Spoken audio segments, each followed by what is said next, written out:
Good morning. Welcome to day 2 of the 2024 ELAP Conference.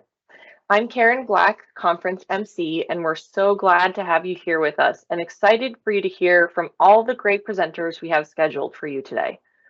If you were with us yesterday, it was full of amazing and inspiring presentations, so you know you're in for another great day of content. We have just a few housekeeping things before we move on. You'll notice that this platform is a little different than others you may have used. We're using Teams Live to accommodate the large number of attendees. As an attendee, you can't unmute yourself or turn your camera on. Any questions you wish to pose to our presenters can be done through the Q&A chat box. We encourage you to put your name in the space provided. On your screen, you can see how to submit your questions via chat. During today's event, feel free to send your questions in throughout the morning at any time. We'll pose those questions to the presenters at the conclusion of their presentations. We also invite you to join the conversation on our Slack channel. We put a link to the chat for you so that you feel free to stop in, say hello, meet some colleagues, and ask your questions. It's our hope that we can capture a small part of the social aspect of a conference in a virtual setting. You'll even see some of our presenters there, and I'm sure they'd be happy to answer your questions, just like if you saw them in the hallway of a conference. ELAP members will also be stopping in and chatting, but if you have specific questions, it's still best to send an email to our general inbox. On that note, if you're having any technical difficulties with the event, we recommend that you leave the event and come back, as that should resolve most issues. Don't worry about missing anything. We'll be posting a recording of each day on the California ELAP YouTube channel for you to view at your convenience. If you have friends or coworkers who are unable to join us, this is also a great way for them to view the conference later. We're looking forward to another great day here at ELAPCon. Thanks for being such a wonderful audience. It has been nice interacting with you via the chat box, email, and our Slack channel. The more involved you are, the more everyone benefits. So thank you for all of your participation. Today is another day packed full of presentations. Today's theme is Evolution in Action. We're going to hear from those who are taking the theme to the next level. We're going to hear from Wendy Link talking to us about the regulatory evolution of PFAS, followed by Kelvin Yoon with a presentation on the future of laboratory operations. Next, Dr. Sam Hollis is going to give a presentation on droplet digital PCR for beach water quality monitoring. And then we'll finish the morning with a presentation from Nok Lee and Terrence Egan on going paperless in the laboratory. We have a lot to learn this morning, so I won't keep you waiting. With that, we're going to launch right into our first presentation. Wendy Link is an engineering geologist at the State Water Resources Control Board within the Division of Water Quality, or DWQ. She manages the State Water Board's response to PFAS within DWQ and is a liaison to the Division of Drinking Water on the subject.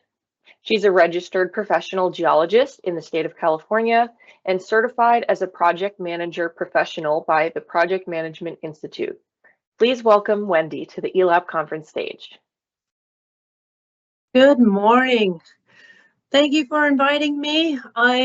This is Wendy, and I'm going to take you on a journey that we have taken so far in regards to PFAS, in regards to both sides of the Division of Drinking Water and the Division of Water Quality. I want to take a shout out to my colleague Dan Newton. Unfortunately, Dan couldn't attend this morning, but all the credit goes to Dan and a lot of the actions that are being coordinated with between both divisions.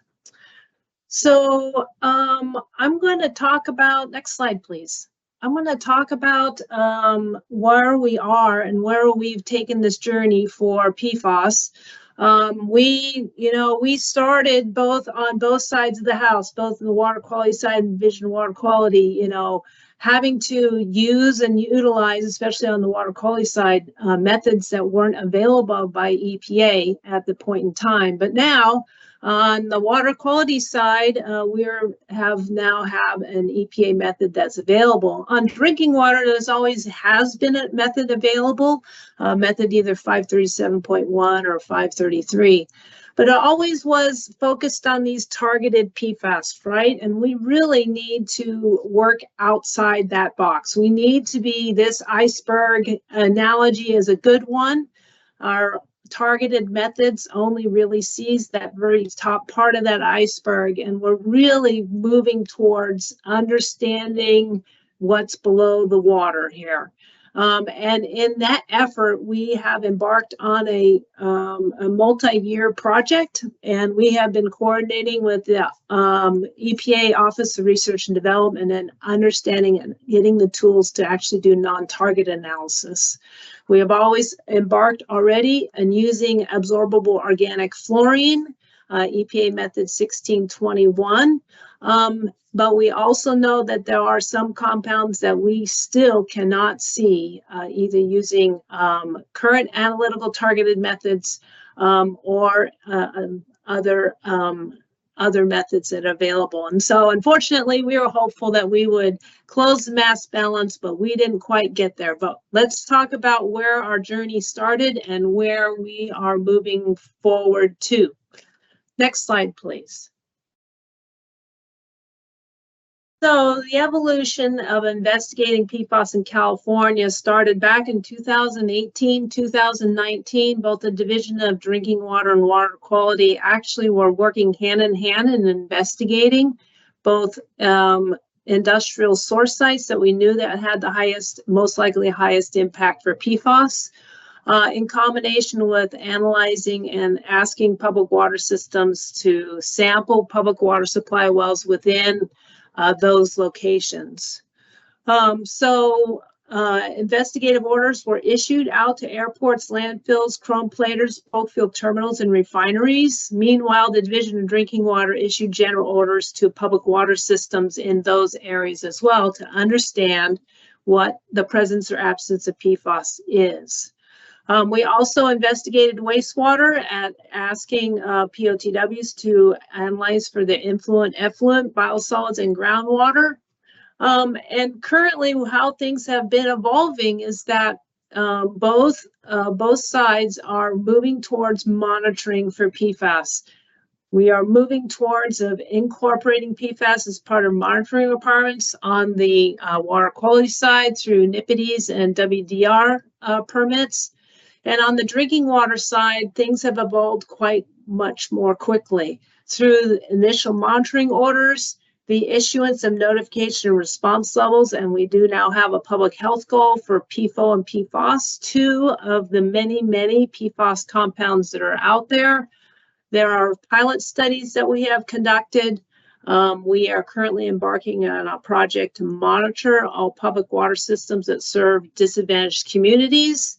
The issuance of the MCLs recently came out by EPA for 6 PFAS. That's something the Division of Drinking Water will be looking into. And ultimately, we're trying to get to a point where we're going to figure out a treatment-based regulatory approach for PFAS as a class. By using the Division of Drinking Water and moving forward in that direction, us in the Division of Water Quality will embark and understand how we could maybe regulate using PFAS as a class.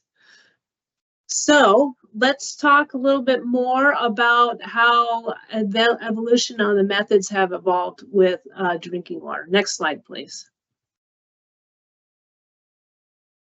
So we all started out with method 537 back in 2009 and evolved quite quickly. EPA realized and the needed to understand more and more of these PFAS compounds. On the water quality side, we actually were using the Department of Defense Quality Systems Manual, which is a performance-based analytical method, and actually allowed us to actually analyze a lot more analytes than the Division of Drinking Water could in the water supply.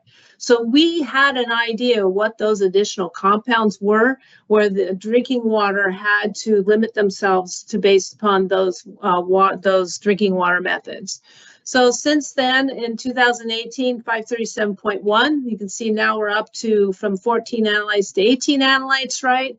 533, the next year, then we kind of moved to an isotope dilution method. We have 25 analytes, and what was important between that jump from 537.1 to 533 is the addition of the fluorotelomeres. What you're seeing here is an evolution in regards to the different types of PFAS chemistries that are being used out there, from the older chemistries where it was based on PFOA and PFAS, the sulfates, the carboxylates, to now we have fluorotelomeres. And that evolution is, you can see that on this screen, when we moved from 537.1 to 533, we brought in those new chemistries.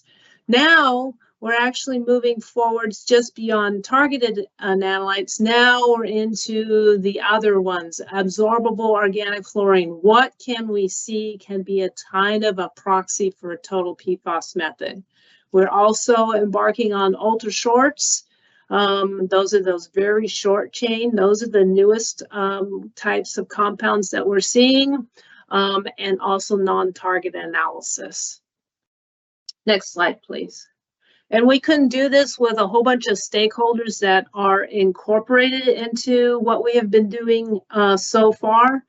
Our big shout out is to EPA and the Office of Research and Development. Those folks over there have been hugely, extremely helpful for us. We've been working with them probably now over a year. We're part of a project along with the state of Maryland and state of Michigan. And we're understanding and giving us the tools and techniques to understand how to bring non-targeted analysis down onto the commercial level. Other folks that are involved in this adventure with us is the EPA Office of Water, the EPA Center of Environmental Solutions and Emergency Response, EPA Region 9, our PFAS liaison, Matt Small, has been a huge help for us to provide those connections. We have a whole bunch of environmental justice groups that have been very important for us, the National NRDC, Clean Water Actions, and so on and so forth. We have research at university folks that are helping us out as well. University of Notre Dame, they have an analysis there, their PIGGY method that we've been looking into. Oregon State University provided us their nuclear magnetic resonance machine, their NMR. That was a big, huge thing to work with. We have international researchers that have been helped with for us, as well as our commercial laboratories that have been helpful in regards. And last but not least, we have 2 contracts currently right out with Sacramento State University. They're helping us with our community outreach and contracting with our sampling contractor, which has to be Geosyntec Consultants for this upcoming project that I'll talk about in the next slide. Next slide, please. So back in 2022, AB 178 provided quite a bit of money for us, and it had 3 objectives. The first objective was to develop and validate a broad spectrum test method for PFAS. We have completed task number 1. Task number 2, sample nearly 4,000 public water system wells serving disadvantaged communities across the state. We have started that in April. That is underway. And number 3 is going to take a little while longer, probably another year or so before we really dive into the treatment-based regulatory approach for PFAS as a class. And that map that you see on the left, those are all the locations of all those public water supply wells that are serving disadvantaged communities across the state. They encompass from one corner to the other for the state of California. They include rural, urban, all the different types of, I think, geographies that we're going to see in the state. So all those black dots and all those red dots represent that. And so we have started that approach. And what happened was, let's talk about task number 1. Next slide, please. On task number 1, we were going to develop and validate a broad spectrum test method for the class of PFAS. And in doing so, what we did was we went back to 9 wells. We actually did a prior study about 2 years ago when we actually tried between the different targeted analytical methods. And when we did that, we did 537.1, we did 533, we did the DoD QSM, and we compared it to AOF. And back 2 years ago, we already knew that there was this huge gap between the sum of the analytes within the target results based upon what you could see with absorbable organic fluorine. We already knew that. And so we went back last year to those similar 9 wells. And in this case, we did a method comparison study for broad spectrum. We needed to pick a best proxy for PFAS that we could find. And so this chart shows that for you. That green bar is the sum of those analytes for method 533 plus ultra shorts. The blue is absorbable organic fluorine by combustion ion chromatography, and an orange is extractable organic fluorine by combustion ion chromatography. And you can already see some advantages and disadvantages. Already by EOF CIC, we didn't detect EOF CIC only in 2 of the 9 wells.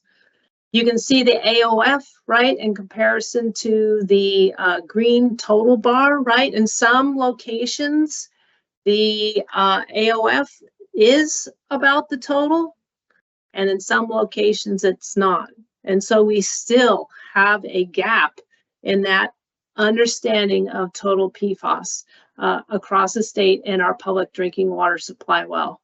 But our best available method that's currently available on a commercial laboratory availability is AOF CIC. That is the one that's giving us the most that we can see so far. Next slide, please. So that broad spectrum test method I talked about, this is quite a dense chart, but it kind of gives you an idea what and how the performance came out. When you have a green plus, that means that was the preferred performance that we see, and the minus in red is not preferred. And so each row represents what the different methods that we analyze for samples collected at those 9 wells. AOF CICs on the top row, and that plus green box in inorganic fluorine is a good thing. That means that we didn't see inorganic fluorine. That can be an inhibitor in regards to some methods. And that's where we see that minus in EOF. We see some inorganic fluorine by using that method. So you don't want to have inorganic fluorine within your analysis. You don't know what is the amount that is actually PFAS. The other methods are listed as rows there, EPA method 533. We also did high-res mass spec, LC. We used 2 different extracts. We used the 533 extract and the DoD QSM extract in order to move forward with understanding of non-targeted analysis. We did the DoD QSM. And we also did some ultra short analysis using ICMS-MS. And so you can see across there where we had the advantages and disadvantages in regards to not all of them were preferable. We had a lot of locations where especially those ultra shorts were just not, we were not very low recovery. We just were not seeing them. And we really realized that that had to do with the actual preparatory procedure that was happening in regards to some of those analyses, especially with 533. And so you can see there, we had great detection frequencies. We have ranges of detections there and detection limits there. So just by looking at the number of green pluses, especially between AOF, CIC, and EOF, you can see where we can have advantages over EOF, over AOF in regards to that. So, next slide, please. So based upon all that information, we selected to move forward to AOF CIC as our broad spectrum test method. It will get us, we won't see the inorganic fluorine. We're definitely going to see all our perfluoroalkyl acids. We're going to see some of the sulfonamides. There's possibility that there'll be semi-volatiles and cationic PFAS there. We have a reporting limit right now between 560 and 800 nanograms of organic fluorine per liter, and a detection limit that's lower than that. We're going to supplement that with EPA method 533. And we need to do that because it will be used as a requirement. It will help with those folks that are currently, the MCLs were currently issued, so those public water systems can utilize these samples to be compliant with the EPA initial monitoring requirements that are required for the MCL that was initially just released. We're going to move forward with the QSM extract, actually. The QSM extract on the non-target analysis gave us the most preferable performance in compared to the 533 extract. Essentially, we were able to see some of the ultrashorts, the peripheral sulfonic acids over the 533 extract. It also did better on the sulfonamides. There still isn't a great capture on the semi-volatiles so much, and then we're going to do some targeted ultrashorts using HELIC, actually, and we're going to actually use those and to understand not just trifluoric acetic acid. TFA is one of the ultrashorts that's mostly talked about, but there are quite a few other ultrashorts. Those are those C2, C3 compounds. They're very small, and they are unfortunately going to be passing through some of our treatment systems as we speak. So I'm going to one more slide. Next slide, please. Talk about our timeline.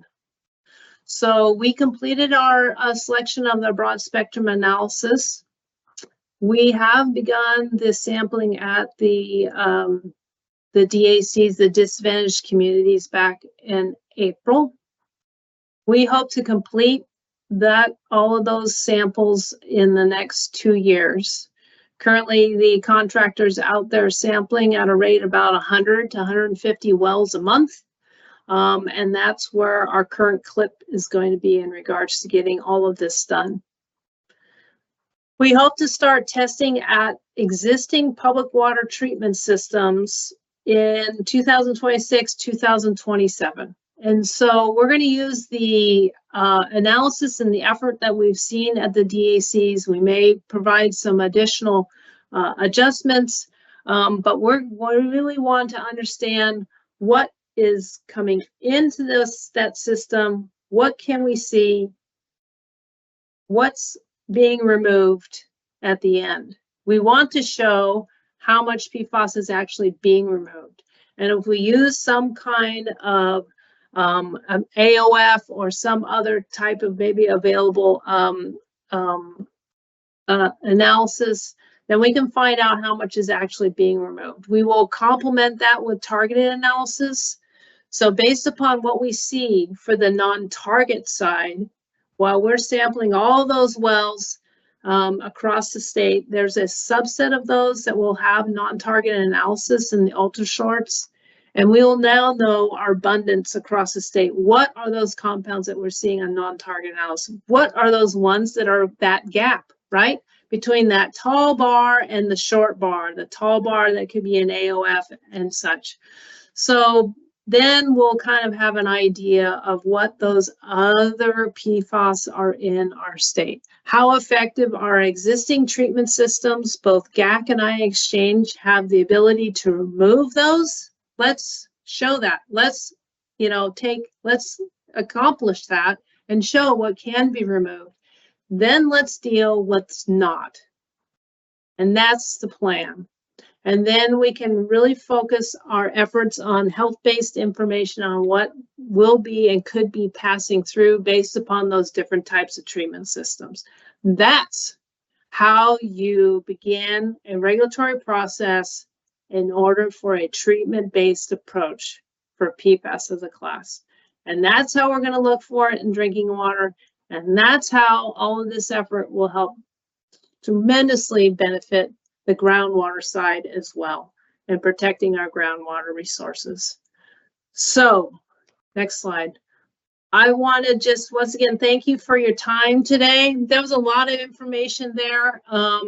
And once again, I don't want to diminish the amount of effort that all of us are doing here at the State Water Board to really try to understand PFAS of the class and our other sister agencies as well. So, so I think we've got a little bit of time, and I'll be available for questions. Don't ask me anything technical on those analyses. I don't know. I'm not a chemist. I'll put that out there right now. So thank you for your time. Thank you so much, Wendy, for your insight into the evolution of PFAS. As a reminder, feel free to type in your questions throughout the presentations, and we'll pose them at this time for the presenters after their presentation. Or you can also head to our Slack channel to join the conversation there. Wendy, we have a few questions so far. Are the results of the broad spectrum method published for people to see? Yes, it will be available. Currently right now we have a memorandum that's summarized, and so we will be getting that out shortly. Yes. Great. And does DWQ have an estimate for what any of the new monitoring will cost for the systems? No, we do not at this point in time. So initial estimates, like overall, like based upon method by method, the AOF method is actually because it's a more inexpensive method compared to the targeted methods. But overall cost for the public water system, no, not right at this point. But that will be part of our analysis as well as moving forward. Okay, great, Wendy, thanks. I can give the audience a few more minutes. We have until 9:30 if we have any more questions. I don't know if there's anything else you want to add that's interesting or exciting, Wendy? You know, it's quite an adventure that we've gone forward. We started in kind of this unknown realm, especially on the water quality side when we had the DOD QSM. That's all we had starting in 2018, 2019. And now we have a method. We go, yay, we got 1621 to move forward with, right? And we got a lot of folks like, hey, this is, but we found out so much about what was and essentially everything that we saw on the water quality side are what we see in the drinking water side in the state of California. The state of California is not a location for primary manufacturers. We bring everything in secondarily. So what we're seeing in drinking water, we're seeing in groundwater. And so that's why the benefit of doing this very large project in drinking water will pay benefits for groundwater as well. So I think the only thing that's moving forward is we really have to open our eyes in regards to it won't be just those legacy PFAS anymore. There are these other newer chemistries that we are seeing in the state of California.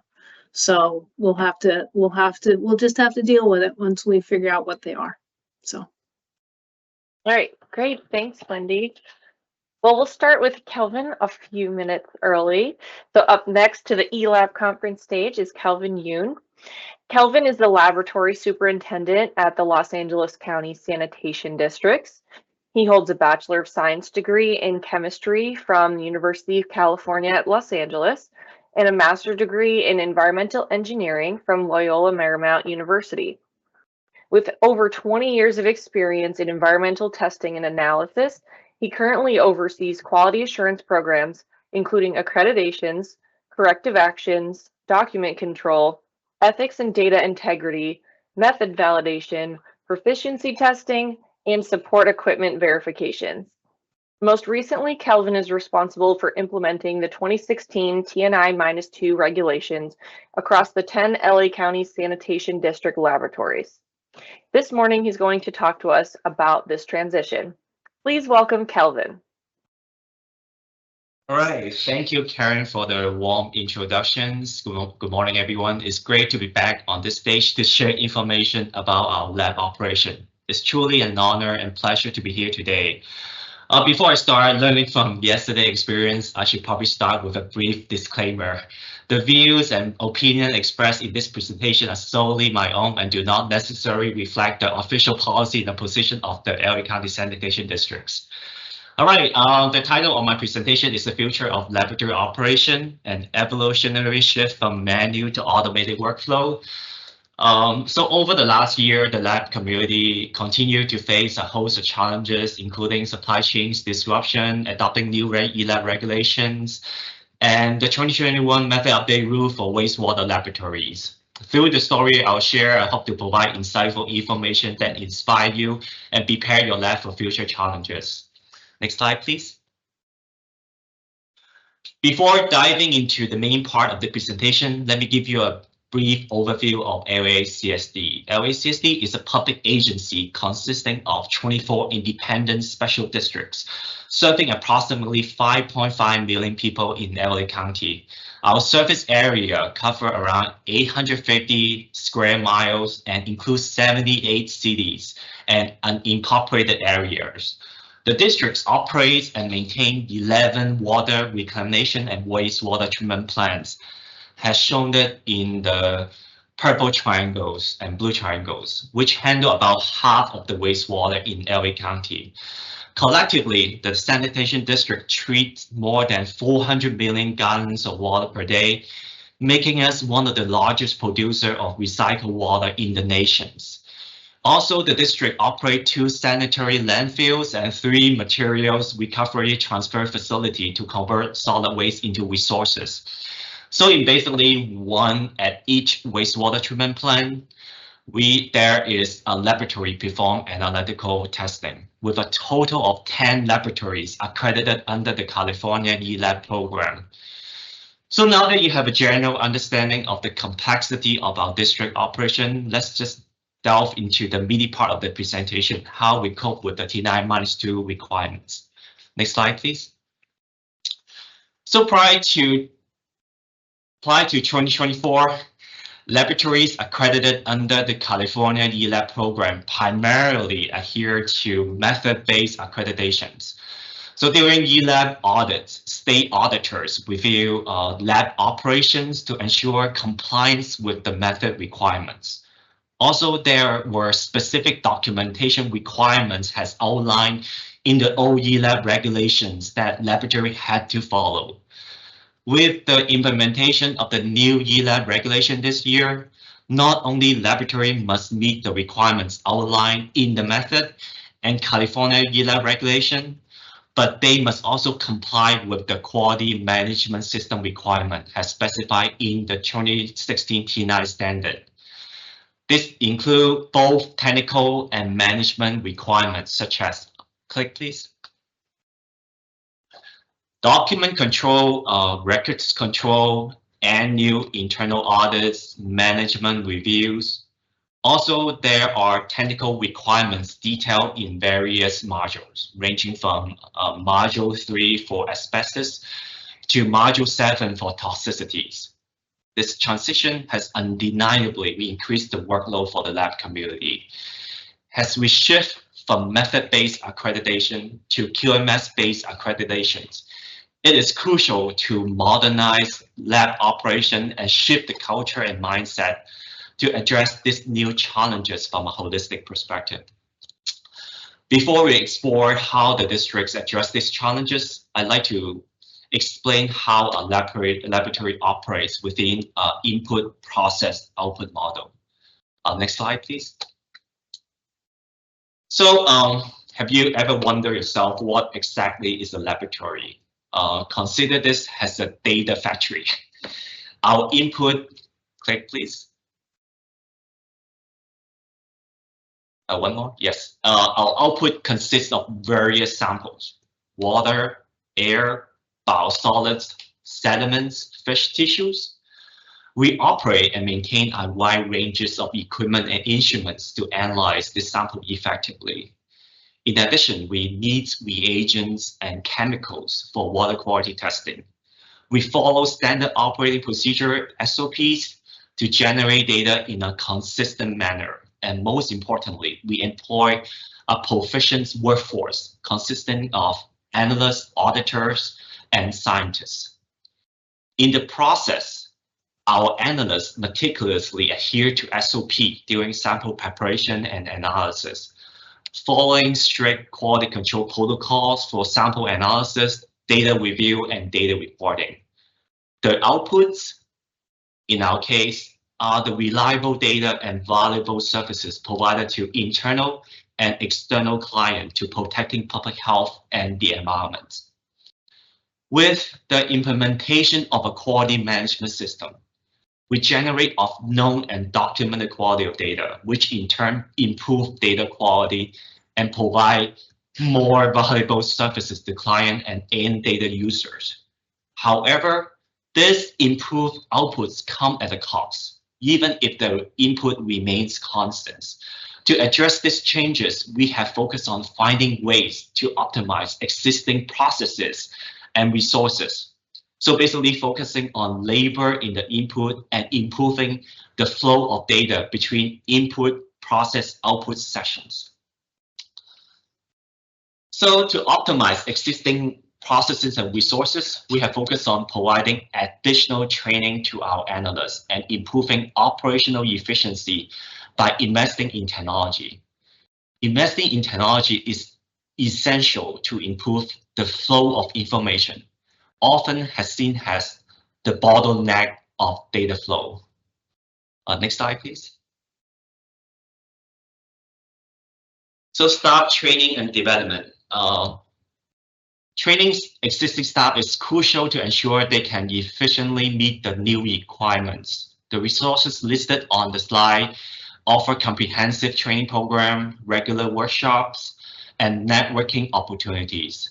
These resources focus on documentation practices, quality control, and quality assurance procedures.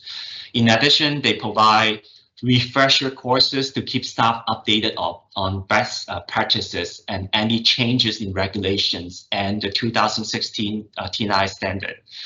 I have, as you can see on the screen here, I have categorized these resources into 4 main categories as listed. Next slide, please. So first is TNI training and meetings. So first is the environmental laboratory assessment, basic assessor training. So this TNI training equips staff with foundational skill for conducting environmental laboratory assessments. In our quality assurance group, all of us has completed this training, which is an excellent preparation for TNI implementation. When I took the training in 2019, I had to fly to Texas for in-person sessions, but now it is available remotely. So getting approval to attend this training should be easier. I strongly believe that learning the TNI standard from an assessor perspective help in preparing for future TNI assessment more effectively. Another 2 is TNI expert committees. Participation in TNI expert committees allow us to engage with industry experts and contribute to standard development. As a TNI member, you can join various expert committees. I would highly recommend joining this committees, whether it is quality management system, chemistry, microbiology, or toxicity as an associated member. These committees meet monthly to discuss technical issue and standard interpretation requests. Currently, we are updating the 2016 TNI standard to align with ISO 17025-2017 requirements. So this is indeed a great opportunity to learn the latest updates proactively and to voice your opinion on operational challenges to meeting some of the new documentation requirements. Number 3 is on-demand training on assessment, management, technical, regulatory, and TNI standard. So TNI website has tons of resources you can tap into.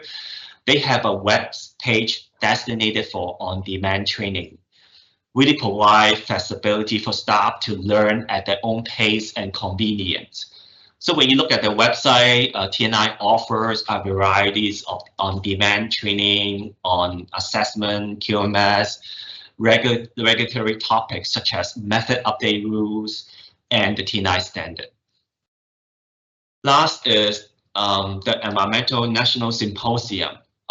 So the symposium is a major event bringing together lab professionals from various sectors to discuss environmental laboratory standards and practices.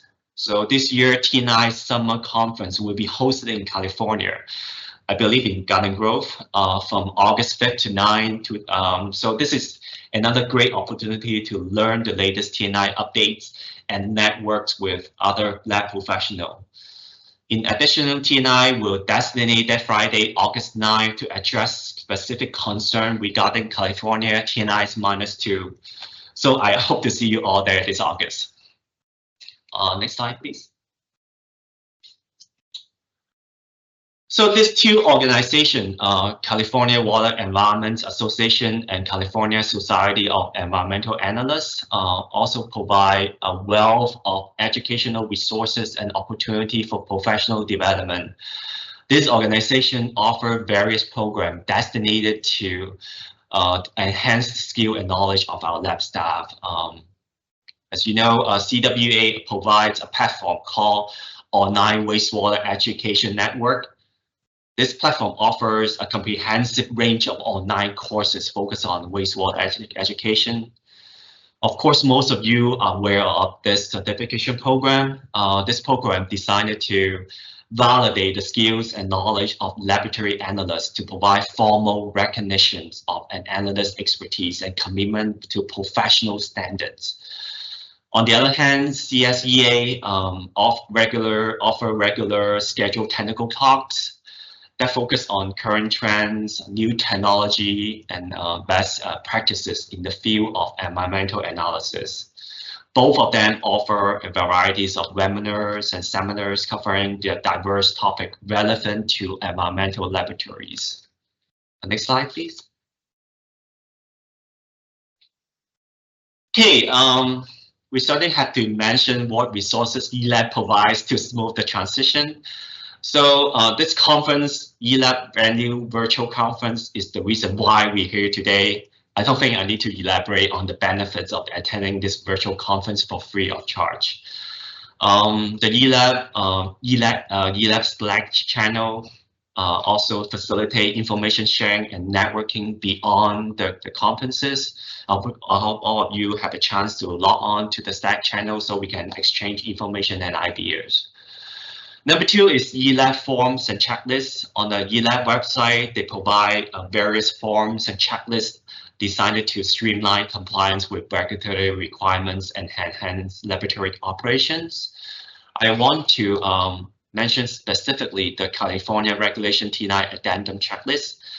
So T9 assessors are required to fill out this checklist when performing renewal assessment. So I would strongly recommend incorporate this checklist into your internal audits to better prepare for third-party assessments. I believe ELAP has just updated this checklist last week, so take a look when you get a chance.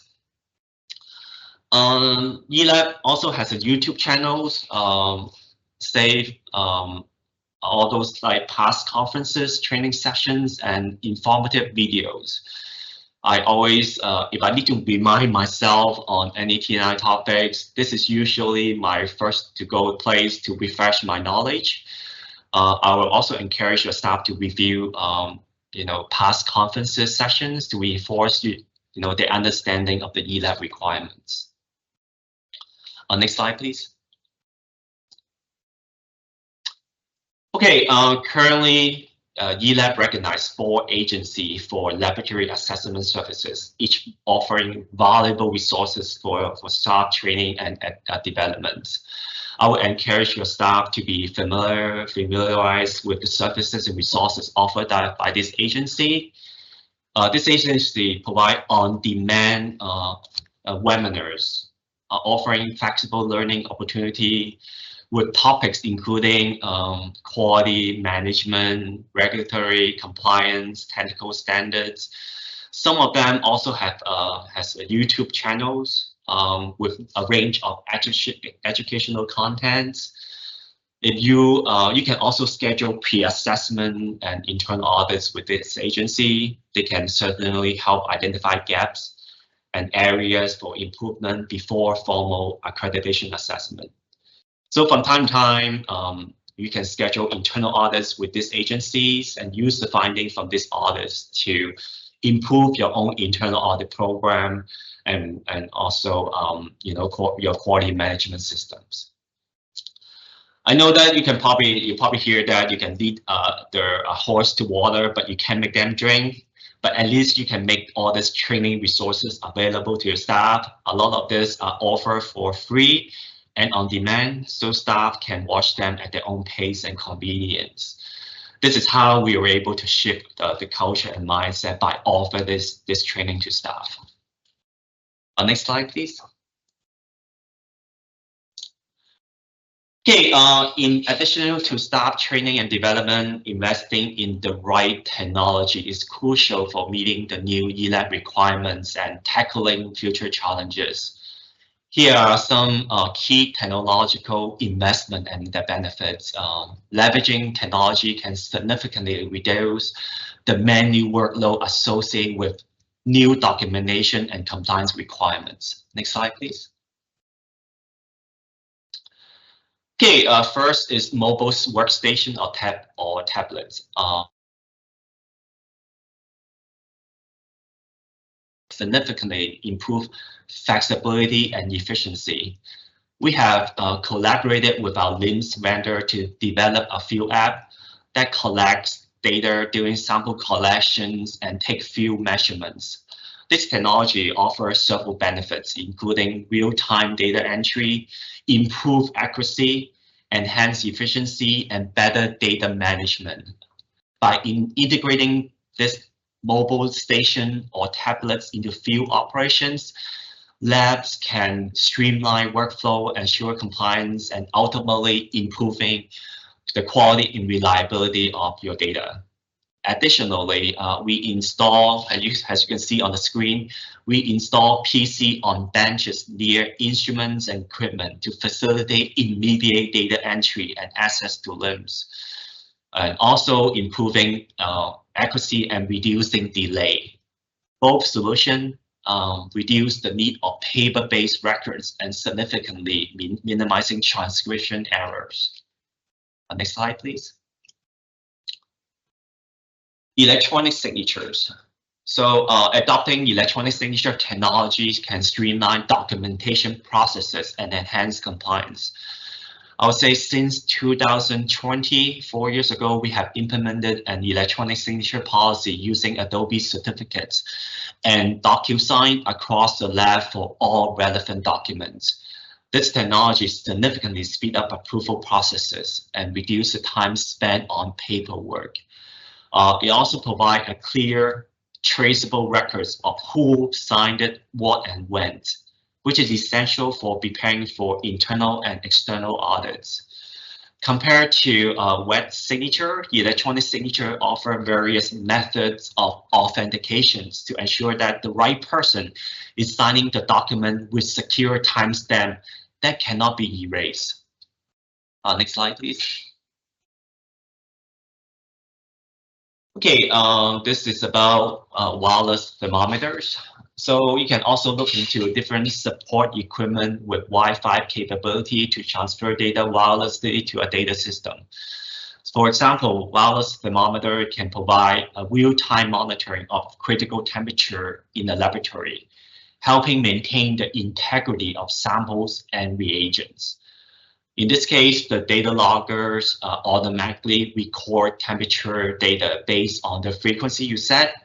Then the data is transmitted to both the cloud, the relay, and the transceiver, where the data can be stored both locally in the PC and also in the cloud. This allows easy access for audits and compliance reports. In addition, they also provide immediate alerts if temperature deviates from set parameter, allowing for prompt corrective actions. Obviously, you don't want to be bombarded with these text messages on the weekend. So in our case, we typically just leave it up to the supervisor to decide who they should we should send the message to in the setting. Next slide, please. Okay, this is about document management system. So a document management system is essential for organizing, storing, management laboratory documents. It allows us to manage and store our documentation electronically. So this system can allow with version control, access management, and quick retrieval of documents. To facilitate document management, we utilize a system called OpenText DMS. So this system allows us to store, manage, and secure document in a server or a cloud environment. Each document in the system has a unique profile, as you can see on the screen, which include a title, effective date, and a history of edits. And also, we can assign different access rights to control document handling. Some user can only view the documents, others can edit and copy them. All we have to do is choose the level of security that we want for the party involved. The folder system within the document management system serves as an equivalent document master list. We keep all the QMS documents organized in dedicated folders, which are named after each laboratory groups.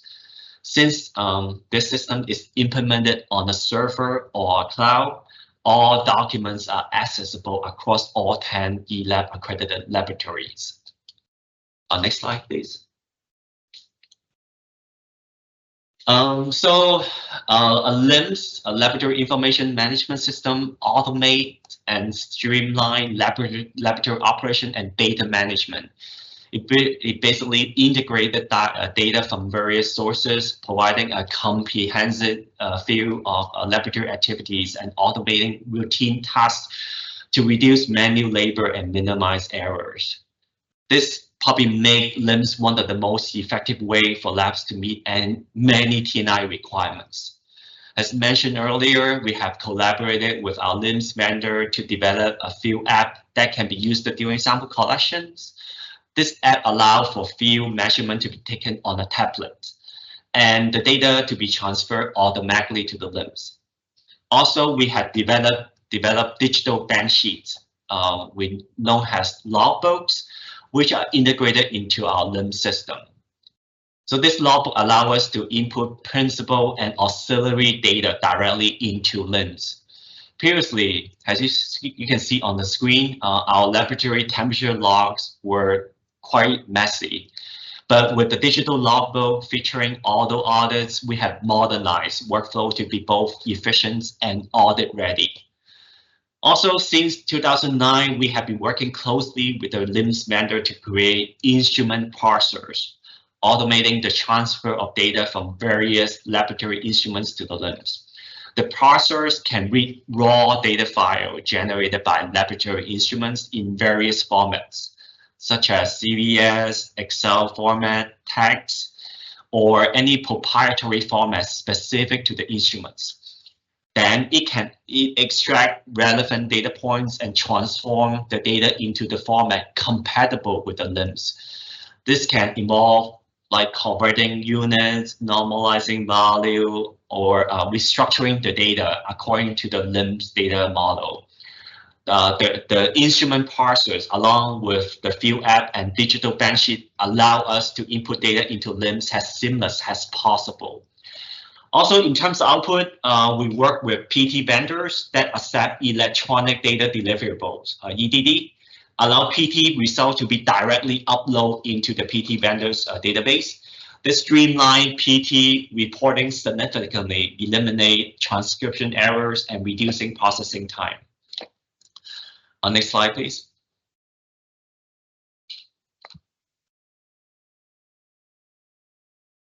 Okay, challenges. The lab community continues to face various challenges, even we tackle one after another. So, of course, laboratory must continually adapt to new regulatory requirements to stay compliant. As we speak, the TNI expert committee members are updating the 2016 to update the TNI standard to adhere to ISO 17025 2017 requirements. There are major updates in the new ISO language, such as risk-based thinking, that we need to consider once the new TNI standard becomes effective. For the wastewater labs, we are also impacted by the method update process, introducing new methods and modification to existing methods for environmental testing under Forest CFR Part 136. In fact, ELAP, I believe EPA just released the 2023 method update rule, pretty much updating all methods to meet 23rd edition of standard method and others. I'm sure once ELAP review the changes, we will need to comply with the new requirements through the amendment certification process. When it comes to new methods, lab must also adopt new analytical methods to address emergence contaminants and regulatory requirements. The PFAS MCL imposed on drinking water have a significant impact to industry and government agency. Also, other emergent contaminants such as polybrominated diphenyl ethers and organophosphate esters, they are both like flame retardants that will certainly pose analytical challenges for monitoring these compounds. As we continue to modernize and digitalize lab workflows, we will encounter a situation called data silo that hinder the efficient sharing and integration of information within lab operations. So for those of you who are not aware of what data silo is, it refers to isolated sets of data stored and managed independently within your organization. So data is compartmentalized that don't link to each to other application within your infrastructure, making it very difficult for different groups or teams to access and utilize the data. In our case, we have data stored on bench sheets, local drive, document management system, and LIMS, which impede efficient information sharing and integration. To address this, we need strategies for breaking down data silo, leveraging the role of LIMS in centralizing and harmonizing data. At last, as confirmed by the FBA Special Agent Ewing yesterday, water and wastewater sectors are a vital part of critical infrastructure that are prone to cyber attack. Labs continue to face increasing cybersecurity threats that can compromise data integrity and operational continuity as cyber criminals are leveraging AI to develop more sophisticated attacks. AI can be used to identify vulnerability, automate phishing attacks, and create malware that adapts and evolve to bypass security measures. So, and also, as you heard yesterday, it's quite sad to hear that we have currently 110 conflicts in the world. Unfortunately, as the geopolitical tension raised, water and wastewater facility target critical sectors. So we mostly face an increase in state-sponsored cybersecurity cyber attacks that are more sophisticated, well-funded, and targeted. Next slide, please. So one of my colleagues always say, if there's a will, there's a way. We can address these challenges by taking the following opportunities. I would like to echo what Chris Han mentioned yesterday, be proactive. For the new TNI requirements, I would encourage all of you to become TNI members and engage in the TNI expert committees. Be collaborative. For the new methods, new requirements, take advantage of the networking opportunity within the lab community, such as CWA, CS, EA, and ELAP Con. For example, several Southern California public agencies, we met virtually once a month to share information and discuss challenges. We call our meetings so-called municipal lab meetings. I would like to give a special shout out to the folks at OCSD for providing a platform and leadership for these discussions. Click please. So implementing a centralized data management system like LIMS can reduce data silo, improve data integrity, and enhance collaboration among team members. So it also protects sensitive laboratory data from unauthorized access, ensure data integrity and availability. And also, if I say 2023 was the year AI become mainstream, no one probably gonna say no to that. To mitigate future challenges, we can certainly utilize cloud-based LIMS powered by generative AI. In fact, our district are in the process of migrating our LIMS database to a cloud-based system powered by Gen AI by the end of this year. Personally, I'm quite excited to explore how AI can simplify our tasks.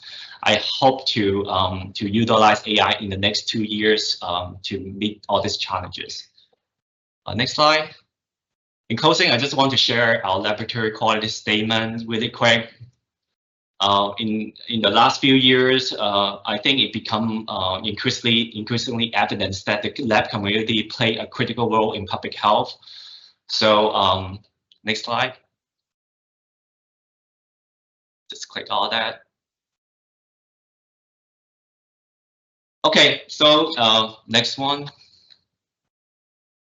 So thank you for your attention. I'm happy to answer any question you may have on Slack. I know I run out of time, so if you don't have time to write down my contact information, you can use your phone to take a picture of the QR code on the screen.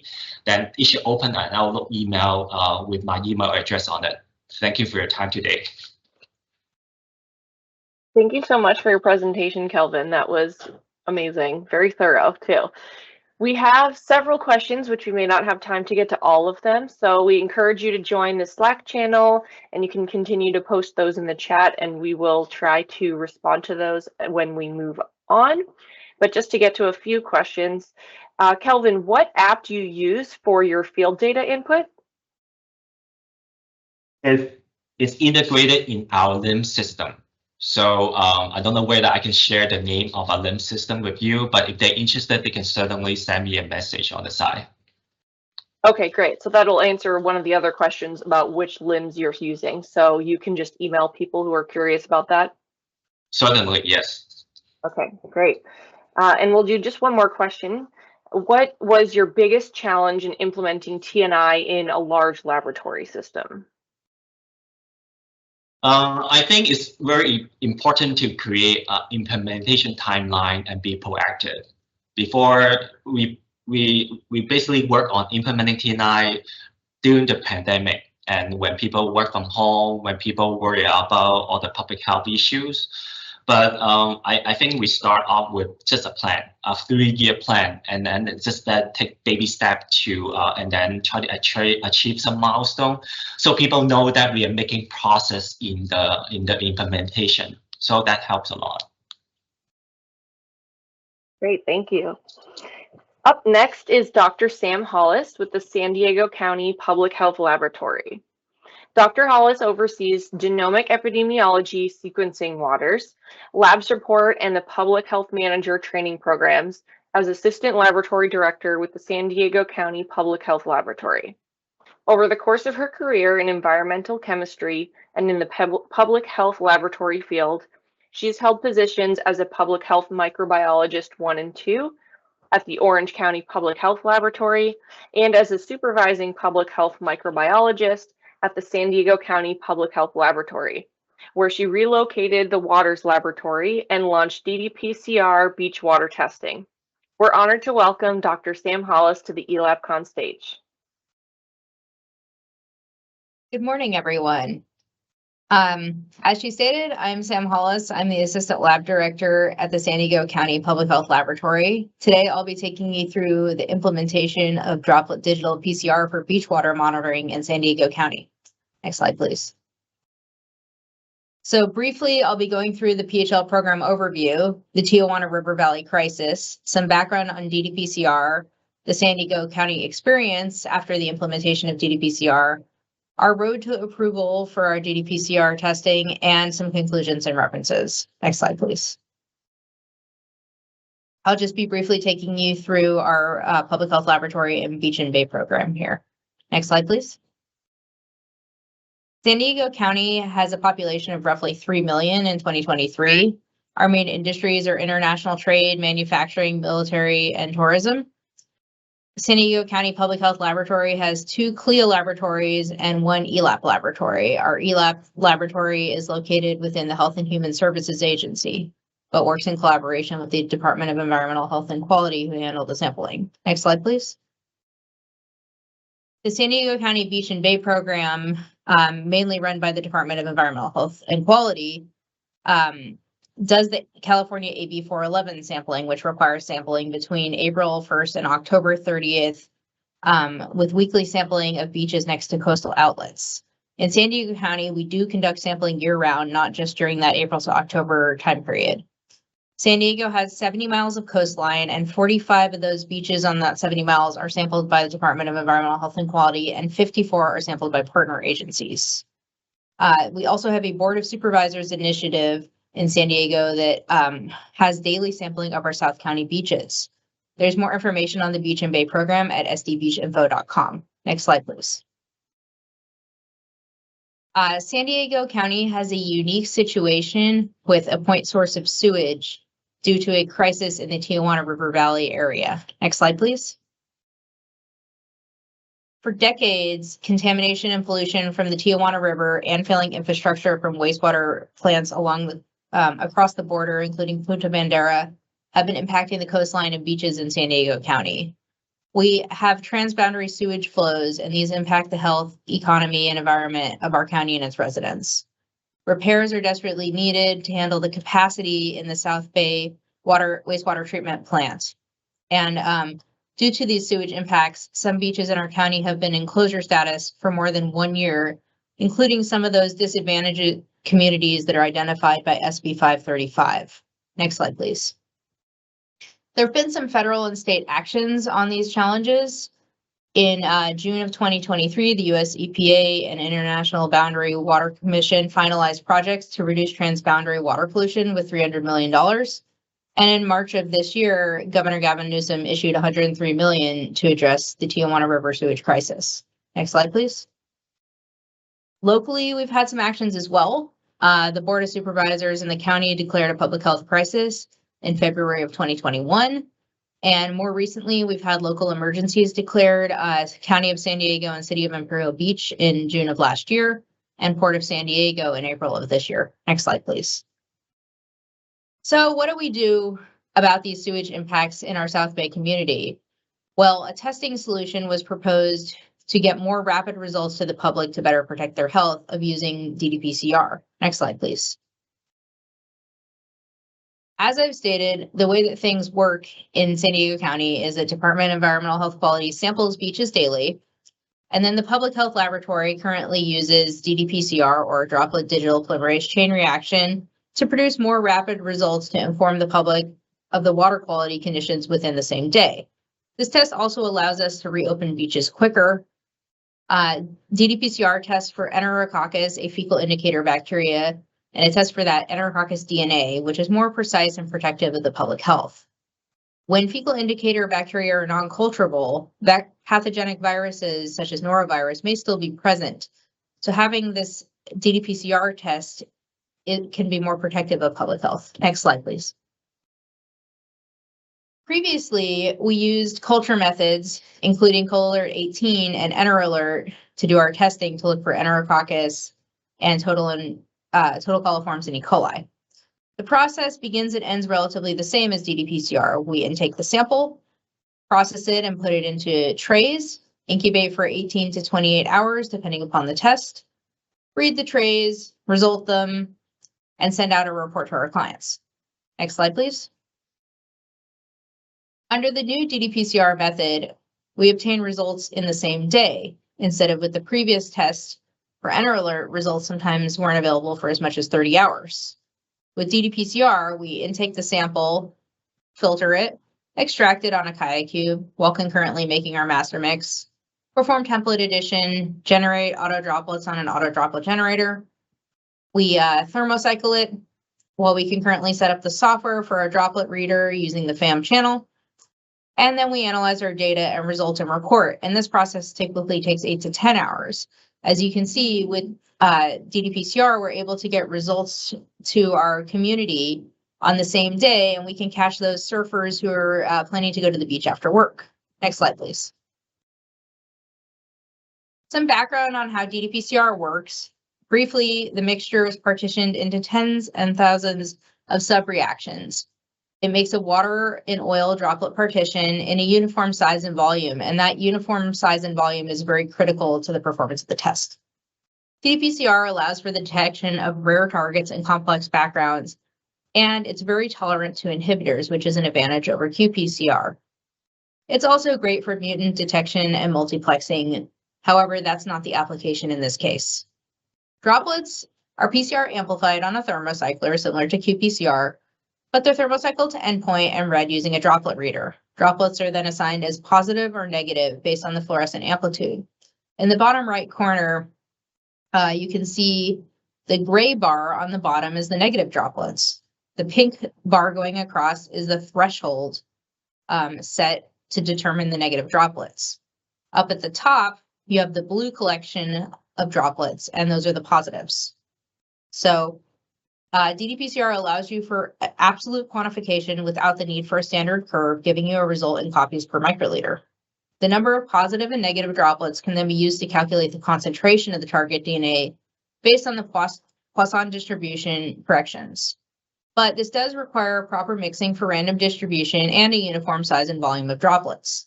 On the bottom left, I have a figure showing the different partitioned subreactions, and you can see that some subreactions contain no target of interest, some contain one target of interest, and some contain multiple targets of interest. And that's part of the principle of ddPCR that allows you to detect those rare targets. Next slide, please. Some of the components that we use for ddPCR at the County of San Diego, in case you're curious, briefly, we use the Whatman nucleopore hydrophilic membrane at 0.4 micrometers. We use disposable Nalgene analytical test funnels with 100 milliliter pour-off. We use the QIAGEN DNA Easy Power Water Kit on the QIAcube. We use the Bio-Rad platform, so we use their ddPCR supermix for probes without DUTP. We purchase our forward and reverse primer for Enterococcus from BioSearch and our probe from IDT, and our probe is a double quenched with Zen and Iowa Black. We use the QX200 AutoDG droplet digital PCR system, random pipettes and tips. And for controls, for extraction, we culture Enterococcus faecalis at 10 to the -6 concentration and extract that with every extraction run.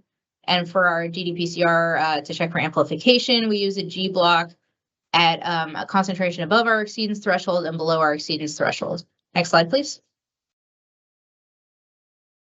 During the ddPCR validation process, over 3,000 samples were collected, and those samples were collected weekly, lasting over more than 1 year at 51 sample locations. We analyzed those samples for Enterococcus species and performed a side-by-side comparison of ddPCR for Enterococcus to EnterAlert with an index of agreement of 0.72 and compared to qPCR with an R-squared of 0.87. The statistical comparison showed that ddPCR is accurate. Next slide, please. This allowed us to set our health standard unique to San Diego County at 1413 copies per 100 milliliters for Enterococcus. Next slide, please. A few tips and tricks for those of you thinking about implementing ddPCR at your facilities. We recommend regularly bleaching surfaces where culture takes place if you're filtering your samples in the same spot where you filter culture samples. Ensure your reagents are well labeled on your QIAcube, as we've had a few instances where reagents got switched and the extraction failed. Ensure you don't under or over tighten your thermocycler lids. If you over tighten, you can break your thermocycler. We learned that lesson recently. If you under tighten, you may have evaporation on your plate. You want to ensure your plate is facing the correct direction in the plate centrifuge. If it's placing the wrong direction, you'll centrifuge all your droplets onto your adhesive cover. You want to make sure to put an empty plate in the chiller block of the auto droplet generator so that you don't lose all the droplets you generated and have a contamination event. You want to make sure to check the volumes after template addition and thermocycling. As I had stated earlier, the volume is very critical to making sure the process works properly, as is adequate mixing. You also want to seal the plate completely on the proper on the proper sealer program. We also have a QX1, so we have more than one sealer program. Next slide, please. So just briefly, the historical timeline of the ddPCR process at San Diego County. In 2012, we had an evaluation for qPCR and a small-scale study in 2013. In 2014, SB 1395 allowed for some funds that helped later to support this ddPCR process. In 2015, CDPH approved funding to study ddPCR, and a working group was implemented. In 2017 to 2020, the comparative study took place. In 2021, the journal article was published, and the EPA, we received final EPA approval and initial state approval. In 2022, we received our final approvals, and on May 5th, 2022, we went live with ddPCR for beach water monitoring. Next slide, please. So our San Diego County experience with ddPCR since going live, I'll cover briefly. Next slide, please. At first, the public perception of the test was very positive. Everyone was really excited about it. We had headlines like San Diego County unveils new water testing technology to provide same-day public warnings. DNA-based water testing system launched for San Diego County beaches.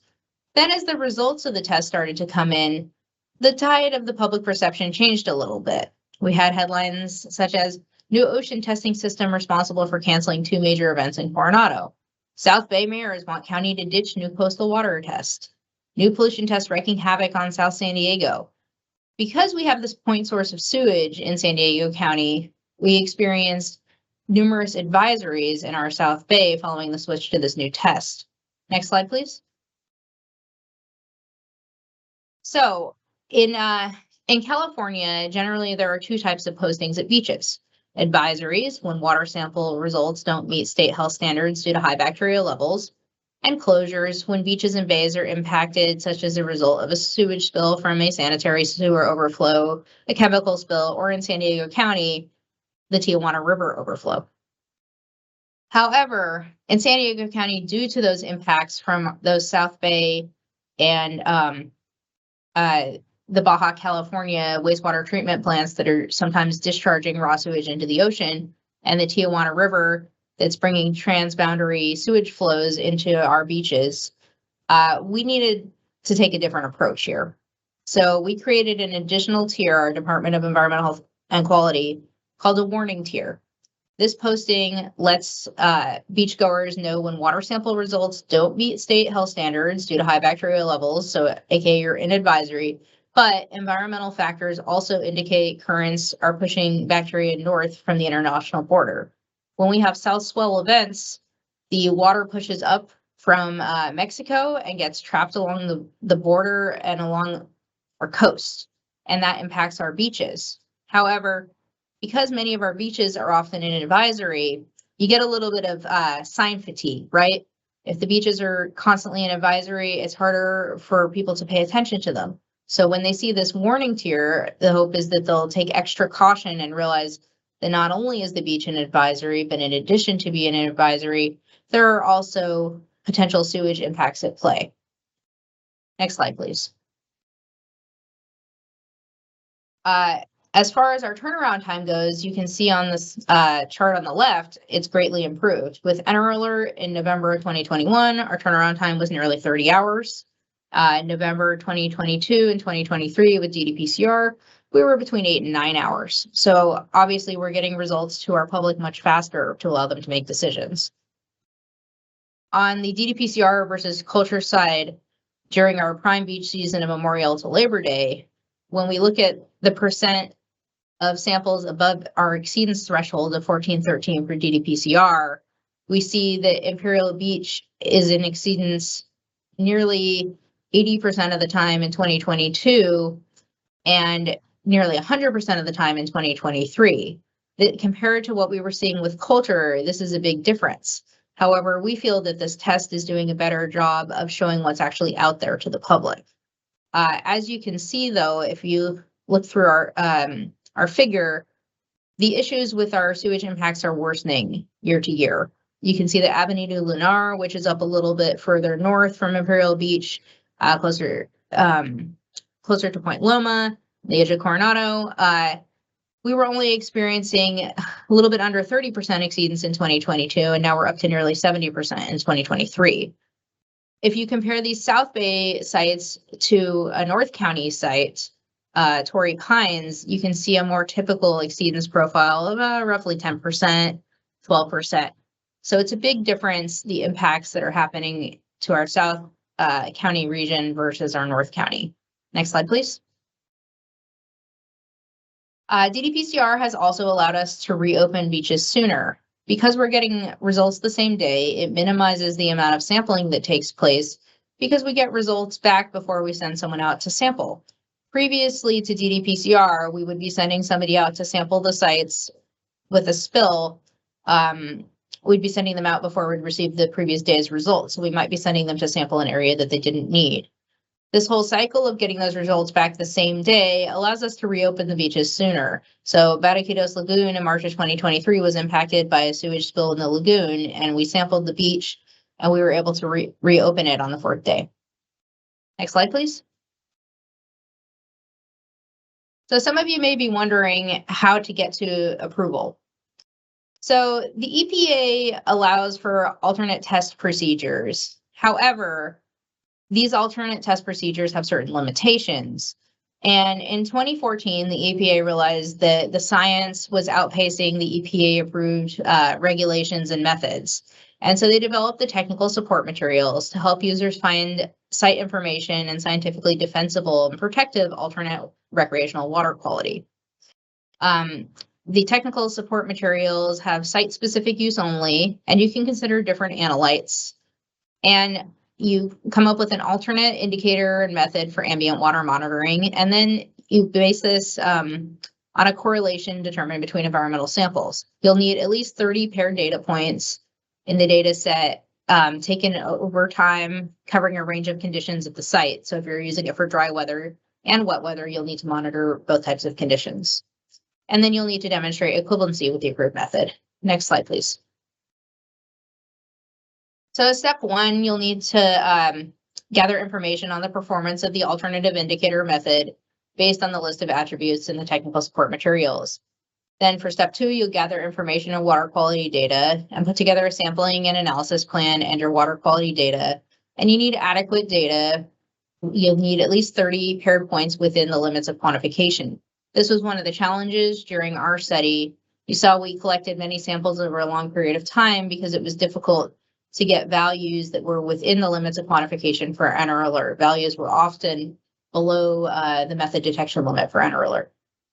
Then you compare your indicators and method. You take your water quality data for the alternative indicator method and compare to an EPA approved indicator method or equivalent for your water body. And then you provide transparent documentation of the application of the statistical methods. And then you have to make sure that your statistical thresholds for agreement are met. So your index of agreement needs to be greater than or equal to 0.7 and your R squared greater than 0.6. Next slide, please. Some considerations when considering which fecal indicator to select. Environmental survival varies widely amongst fecal indicator organisms, and that influences comparability between methods. And that's partly due to different transport processes, things such as temperature, sunlight, predation, salinity, moisture.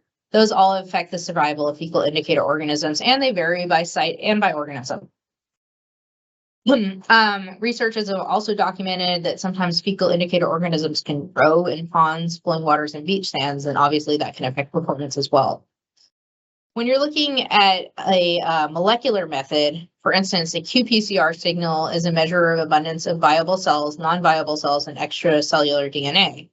So the qPCR signal decay is going to differ from those of culturable organisms because culturable organisms will only measure those that are viable and culturable. These are all reasons that site-specific validations are required. Next slide, please. So just briefly going through our road to approval. First, we received our US EPA approval based on our study in 2020. And then in 2021, we received our California Department of Public Health approval. Next slide, please. Then we completed a third-party on-site assessment. Because DDPCR is sophisticated technology, you need to have a third-party on-site assessor do your inspection. And at the time of this inspection, There were only 2 of the third-party on-site assessors that had taken ELAP's DDPCR training. That was A2LA and Perry Johnson, and so only those 2 were approved to inspect. Following the successful inspection, we applied for a limited use method. Next slide, please. Then in January of 2022, we received our acknowledgement of our limited use method and were able to then complete our amendment application. Next slide, please. Then finally, in February of 2022, we received our approval of DDPCR. Next slide, please. Now I'm just going to go briefly through some conclusions and wrap the talk and take some questions. Next slide, please. As you can see, it was a long road to approval, but it was worth it. We're now able to have sample results available the same day for posting advisories, and we're able to reopen beaches sooner. While the reactions were mixed at first, eventually the focus of the public shifted to the failing infrastructure and not perceived issues with the test. The public is now able to make informed decisions about entering the water and potential health impacts. You see on the bottom here, we have some new headlines, and these are much more focused on the issues in the Tijuana River Valley and not focused on perceived issues with the DDPCR test. We have San Diego County declares a state of emergency over cross-border water pollution. New rapid tests at San Diego focus attention on border sewage problems. So you can really see that the dialogue has shifted. Next slide, please. Some of the references that I use to support this talk. Next slide, please. Now I'll take some questions. Thank you. Sam, thank you so much for your insight and the in-depth look into your laboratory and the DDPCR approval process. That was very informative. Here are the instructions again for using the QA chat box. We'll put them on your screen. We do have a few questions already. Sam, are the results for membrane filtration or enteroalert equivalent to a DDPCR result for Enterococcus? And was there a ratio you had to apply to the DDPCR result to get an equivalent enteroalert result? So the as I said, the index of agreement between our enteroalert method and DDPCR was above the necessary threshold of 0.7. So the methods are considered equivalent. However, the threshold of 1413 was set based on the results, 1413 copies per 100 milliliters. And that threshold is set based on our region. And whereas the results from membrane filtration would come out in CFU per 100 milliliters, or the results for enteroalert would come out in MPN per 100 milliliters. I hope that answers your question. We have another two-part question. Okay. Do the increased pollution levels correlate to human disease? And if not, are there other DDPCR targets you're interested in pursuing, such as norovirus? We haven't done an epidemiology study in the region, so it's a little bit difficult for me to accurately assess the levels of human disease. And as you know, people rarely go to the doctor when they experience something such as norovirus. Usually it's a self-limiting illness managed at home. So it's really difficult for me to make an accurate assessment. There was a little bit of publicity that there were potentially increased cases in the South Bay following some storms, but that wasn't fully substantiated. What was the second part of the question? I'm sorry. I think you answered that. If there aren't increased pollution levels that correlate to human disease, are there other DDPCR targets that you're interested in pursuing? We are interested in potentially eventually pursuing the HF183 target, which is a little bit more specific to human fecal pollution. As you know, the Enterococcus target is to a fecal indicator bacteria, and Enterococcus species are in the gut of many different types of animals and not just humans. Any other questions? Yeah, we have a few more questions. Do you have an idea of what the daily operating cost difference is between ddPCR and Entro Alert? Based on our fees that we are charging this next year, I believe we're charging about $75 for a ddPCR sample and 30 something for an Enter Alert sample and around 30 something for Col Alert samples. So previously we were doing Enter Alert and Col Alert. So you can see as time goes on and we have more efficiencies, the costs are starting to approach each other. When we first started with ddPCR, the cost was significantly above the cost of our culture methods. Great, and just to clarify, what was the cost for the entire laboratory to switch over to the ddPCR testing method compared to the culture-based method? I would need to look at some information. I'm sorry, I don't have that readily available. Sure. All right, we have a bunch more questions, but we're going to move on to our next presentation. So feel free to keep putting those into chat and jump over to our Slack channel so that you can continue to ask those and chat with each other, and probably Sam as well will be joining you. Thank you very much. Thanks to everyone for all those great questions. It really adds to the conference experience for all of us to be able to interact with you. Our final presentation today comes from Knock Lee and Terrence Egan at the San Jose Santa Clara Regional Wastewater Facility. Knock is currently the Environmental Laboratory Supervisor of Trace Organics and has been part of the ESD laboratory in many roles for over 8 years. Her experience include laboratory work as an organic chemist at SGS Environmental Laboratory, performing organic extractions and GCMS instrument analyses at Enthalpy Analytical as the semi-volatiles GC, GCMS, and HPLC group leader. Terrence is a chemist with ESD Laboratory and has worked as both a lab tech and a chemist for 8 years, starting in 2016. As part of the Trace Organics team with the lab, Terrence spearheaded the transition from liquid-liquid extraction to solid phase extraction for EPA 625.1. He also played a major role in the adoption of Mass Hunter in the ESD laboratory. Please welcome Knock and Terrence to the ELAP Con stage. Hi everyone. So I'm here today to talk about going paperless and achieving CNI compliance for sophisticated technologies. My section has been paperless for roughly 3 years, and during that span of time, we went through 2 TN9-2 audit with no findings in our FOTs. During our most recent audit a couple of months back, the auditor just requested our electronic data package from each analysis, and they just audited the data offsite. And then the next morning, when they came back, they just did a walkthrough of the lab to make sure that we actually had the instruments and equipment that we claim we have to run the analysis. So moving on, here's a couple of reasons why we should all consider going paperless.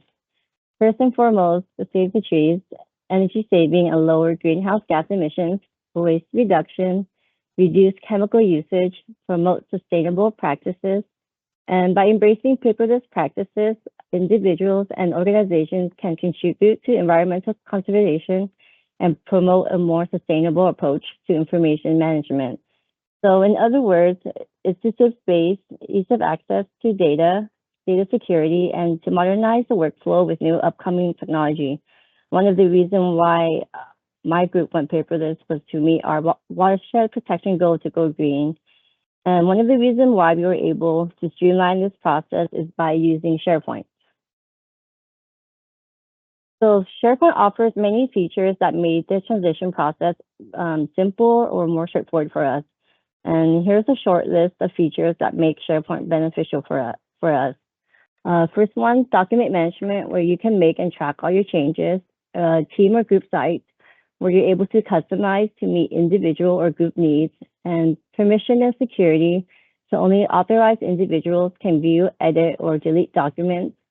And integration with Microsoft Office, where you can upload many file types.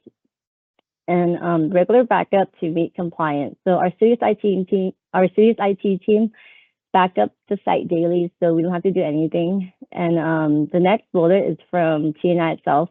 The laboratory shall have procedures to protect and back up records stored electronically and to prevent unauthorized access to or amendment of these records, and to ensure compliance with regulatory requirements regarding data storage and security. And TNI requires at least 5 years of data backed up, and with SharePoint, you're able to do that easily, if not more. Next, I would like to share with you our lab SharePoint page, which we customize it by different group or section. You see there's our wastewater support, trace organics, laboratory service team site, admin stuff, biology, chemistry, and our quality and client support. And next, I would like to share our lab. We're going to be looking at my group, my trace organics group. So this is my group page. So there are different folders for each analysis. And I also have all of my SOP work instructions on there. And on the top right, for security purposes, you can see how I'm able to limit certain members of my team to have access to this page. And you can also limit on who can access and make changes and edit on your page. So I thought that was pretty neat, and all the security that you would use on there. And next, we'll be taking a look into my semi-volatile folder in more detail. So this is our current batches and calibration for semi-volatiles for this year, 2024.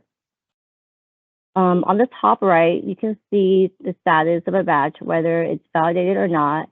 And it's just a custom column that we were able to create or customize. And another function that I like to use is to notify the peer reviewer when the batch is ready to review by sharing the batch with them, which you can easily do. And when you do that, SharePoint will automatically send an email to the peer reviewer or your team member to notify them that the batch is ready to be reviewed or looked at. So let's take a look at an actual batch.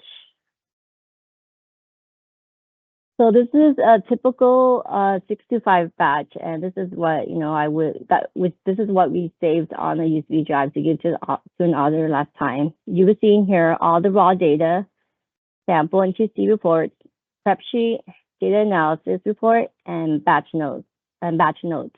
And you can also see how there's different file types in here. You see all the raw USB file, Excel file, PDF, Word documents. SharePoint don't discriminate. You can save anything you want in there. I'm sure you can save pictures too. And I'm gonna show you what some of these reports actually look like.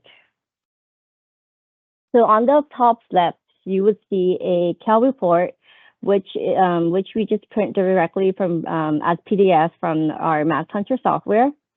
And on the top right, you would see our tuning value report, which is also a stock report that Math Hunter provided. And last, on the bottom left, we have a resolution check report, which was actually custom made by Terrence using the Math Hunter report builder, which we will talk about shortly. Next slide, I'm going to show you our GC or sample report. So here we're looking at an ICF injection. So it has all the compounds and analyte listed. It also tracks all of your manual integration. And I really like how you can set up the report to flag if an analyte has been modified. And if so, you can select the reason why it was modified, which is required in TNI. And on the bottom right, you can see how each modification is documented with both the analyst and peer reviewer signature. And it also has the reason why that modification was done. And next is our batch prep sheet.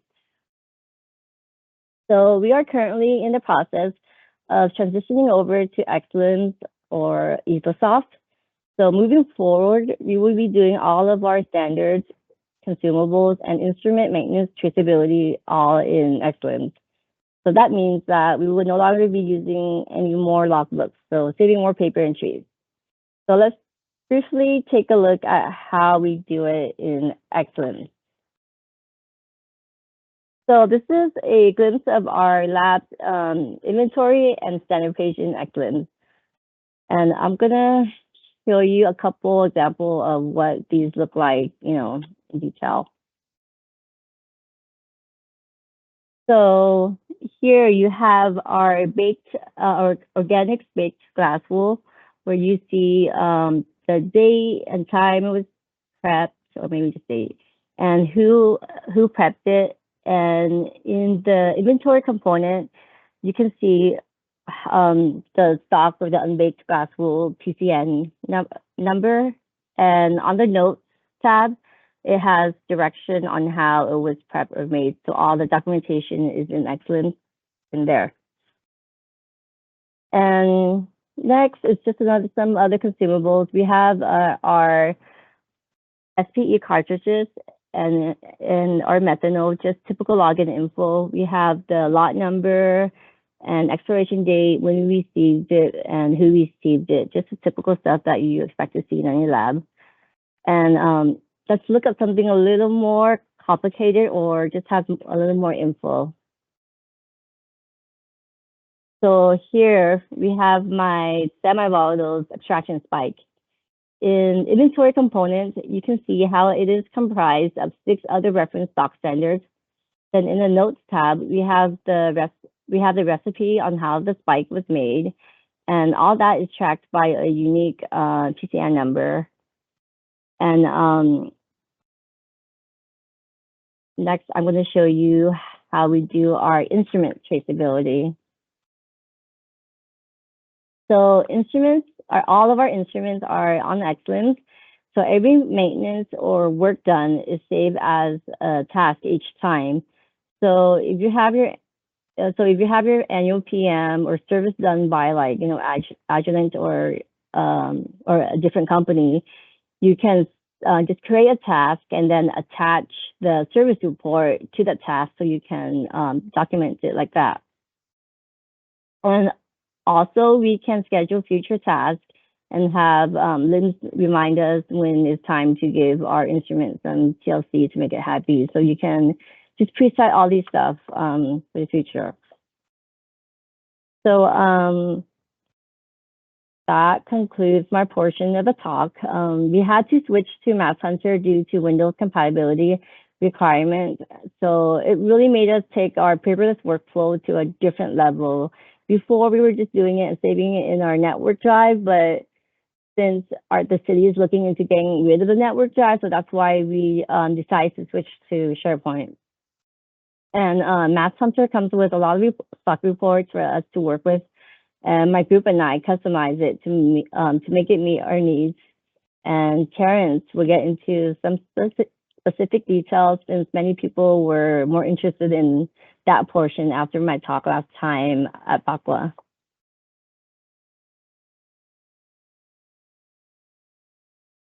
Okay, that was great, Nok. Thanks. So one of the problems that we've encountered in the organics section of our lab was very, very long quant reports. And I'm talking here specifically about EPA 625, 608, and sometimes 624. We would often have 100 or even 200 pages in a report. And the main culprit of this problem was the requirement that whenever you do a manual integration, you'd need to have a record of the before and after of the compound peak. So we were printing out the compound peak twice anytime we manually integrated it. So if you had a dirty sample or a sample with a complex matrix, you could have 20 or more manual integrations you have to do of various analytes. That would mean 40 pages that we were printing out for just that one sample. So needless to say, this is a huge amount of paper. Digitizing helped, but then we were stuck with the issue of managing PDFs instead of papers. And that's, it saves trees, but it's not really saving any time, because you need to organize all those PDFs and then combine them in some way that makes sense for the reviewer. and for anyone else who needs to look at the report. So we needed a solution to this problem for our lab. And the solution for us came in the form of Report Builder. So Report Builder comes with the Agilent Mass Hunter software suite, and it allows you to create and modify Mass Hunter reports. And so here you can see the splash screen and the icon for Report Builder. So when you're approaching Report Builder, you really have two options. You can create a report from scratch, or you can modify an existing default Agilent report template. So I would recommend modifying existing templates. It's a lot easier and it's less time consuming. And it's a really, really good way to learn the Report Builder software. It's how I learned it. And once you're experienced with Report Builder, you can maybe create reports from scratch. That's more difficult, but sometimes the reports you generate are a little less buggy that way. So when you install Mass Hunter on your system, the Agilent default reports, they come loaded in two different folders. So you have a PDF reporting folder and a PDF report builder folder. And the reporting folder, that is all the default Agilent reports that you can't modify. If you try to load them in Report Builder, it'll just crash. But the PDF report builder folder, that is all the default reports that you can modify and tweak to your liking. So I want to get a little bit into the detail about how the Report Builder software works. You can see right off the bat here, there's some similarities with like Microsoft Excel, but there's pretty significant differences here too as well. So along this top bar, you can see starting on the left side, there's like font, alignment, colors. That's just like formatting options that are pretty standard in most software. And then on the right, you have an insert section where you can insert pages, text boxes, images, lists, tables, or graphics, etc., into your report. So down below, we have, as an example here, you can see in the red brackets, there's a table in this example, and each of the cells of the table is filled with a text box. And the text box, when you put it in the cell of a table, it basically says what data needs to go into that cell. And then so below that, you have the big gray box down there, which is what the graphics look like when there's no data in them currently. So in this case, that's the sample chromatogram where that will appear in the report. So the next step, once you have all your graphics, your tables, images, etc., in your report, you need to assign data to them. So assigning data is done through a system called data bindings, and each table or graphic or list has its own data binding window, which is what you see here in this example. So data bindings are made up of three core components. You have the data name, and this is the type of or category of data associated with this data binding. So this could be like overall batch data, or it could be sample data specific to a sample, or it could be, like in this example, compound data related to the individual compounds within a sample. And then below that, you have a filter section of the data binding, and this allows you to further limit or fine-tune what data you want to be bound more specifically. So in this example, there's 3 lines in the filter section. And if you take a look at the third line, it says compound type equals ISTD or internal standard. So let's say a table with this data binding associated with it will only feature compounds that you flag in Mass Hunter as internal standard.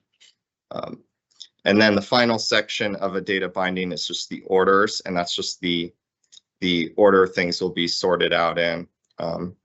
So in this case, it's like retention time ascending. So here I want to show an actual report. So in this case, it's the 625 report. So in the top right corner, you can see I added the City of San Jose logo as an image. So that's something you can do for your own lab.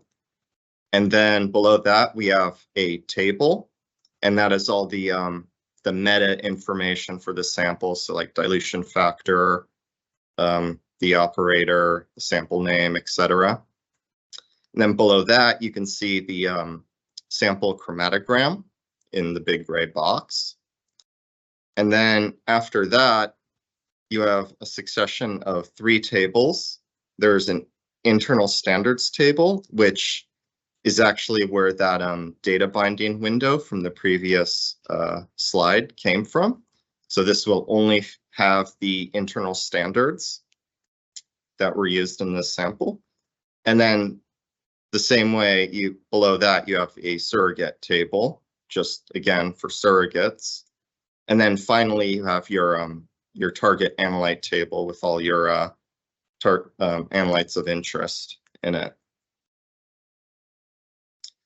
So this is the second half of that same report. So all the tables are on the previous slide, and then this is the second half of the same report. So at the top, you have a section for your positively identified compounds that are greater than your limit of quantitation. And you can see here, it lists any compounds, their concentration, and then 3 graphics, like the compound peak, the peak overlay with the qualifier ions. This is mass spec, by the way. And then you have your peak spectrum. And then below that, in the final section of the report, and this is my favorite part of the report because it saves me so much time and work, is the manual integrations and deletions section. So here you have a blank section that's left. So an analyst and a reviewer have space to initial and date after they've reviewed the manual integrations and have approved them. And then below that, you have the compound name that was manually integrated, as well as the reasoning why. And then you have 2 graphics, the compound peak original and the compound peak, and that will show you the compound, well, they'll show you the compound peak before and after it was manually integrated. So I want to show you what that actually looks like in practice with a real sample. So at the top here, you can see there's 1 compound in this table that was positively identified greater than the LOQ. And then below that, in the manual integrations and deletions section, we have the manual integrations that were done for this sample. And you can see there's a space left for the reviewer and the analyst to initial and date. In this case, because we're doing it digitally, we're using the Adobe stamps, but you could use like the Adobe signature system as well. And then below that, you can see that the manual integrations listed out along with their reasonings and the before and after graphic for each one. So basically, what used to take us 8 pages that we had to print out to do 4 manual integrations, now 4 manual integrations will show up on 1 page automatically for you. And so it's from 8 pages down to 1.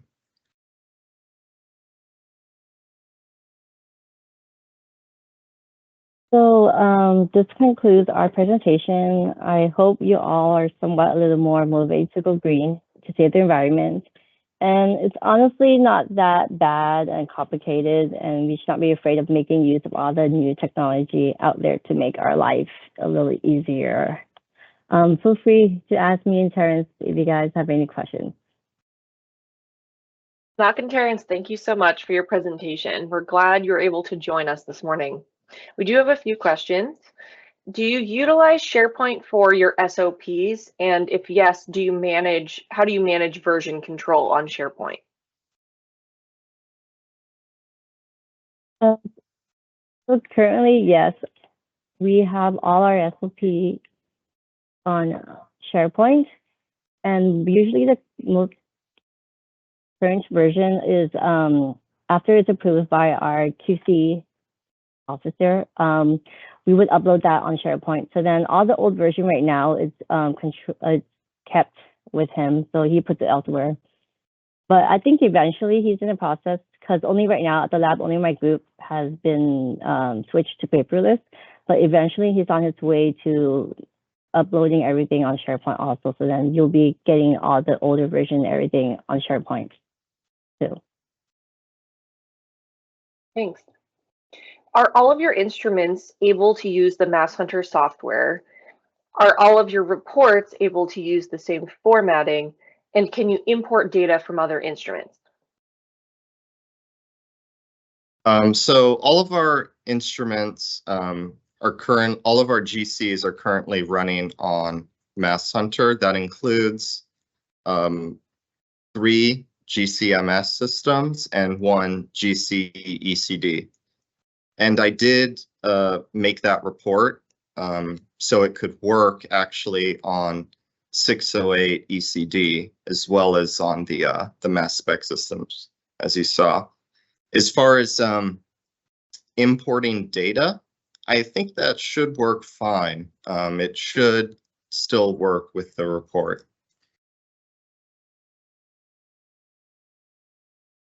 Yeah, so we have no issue importing any of our data into LIMS, because the Agilent just spit out a CSV file for us.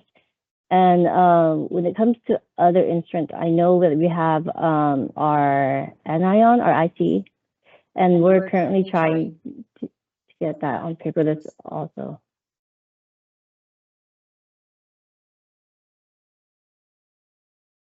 Great, thanks. Are you only requiring one initial and date for manual integrations?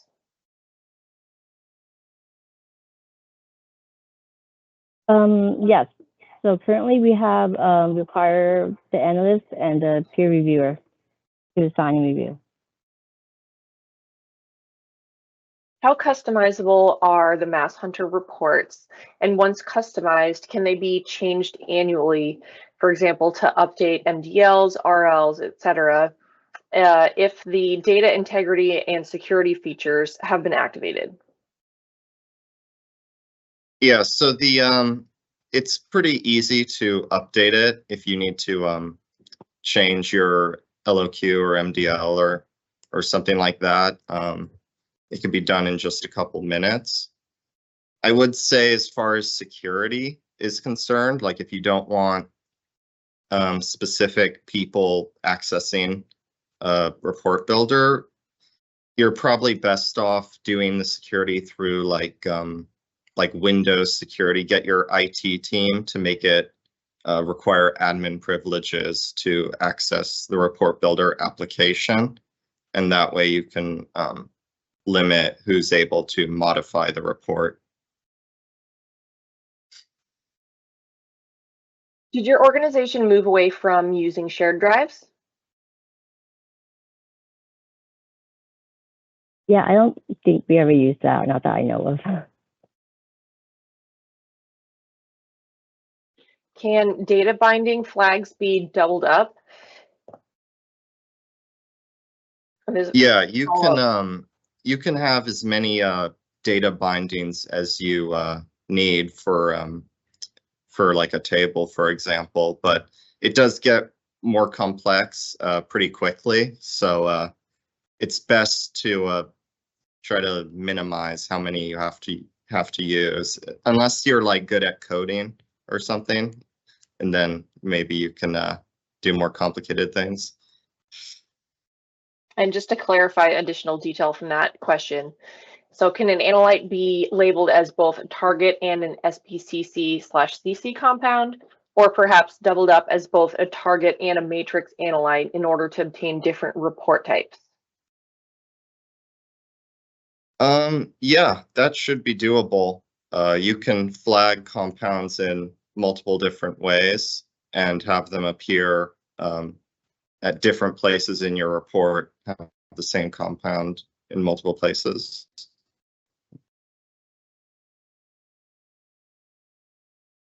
What processes does the laboratory use to verify that the new or modified Mass Hunter reports are importing the data correctly as intended, and the modified reports are approved prior to use?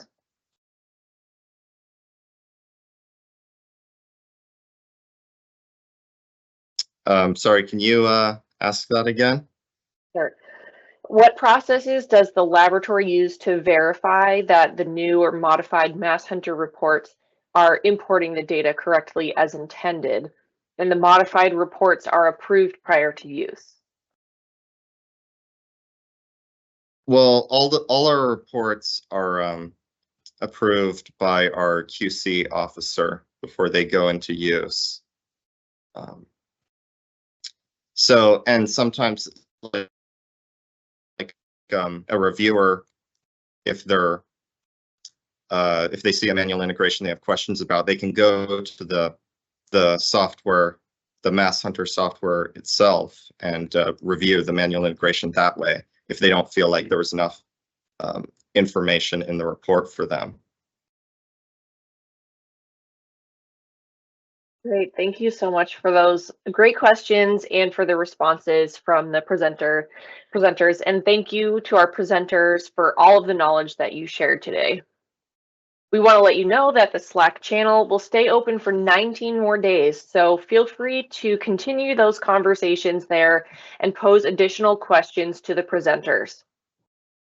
It's hard to believe that that was our last presentation of ELAPCon 2024. We just have a few more things that we want to mention before the end of this great conference.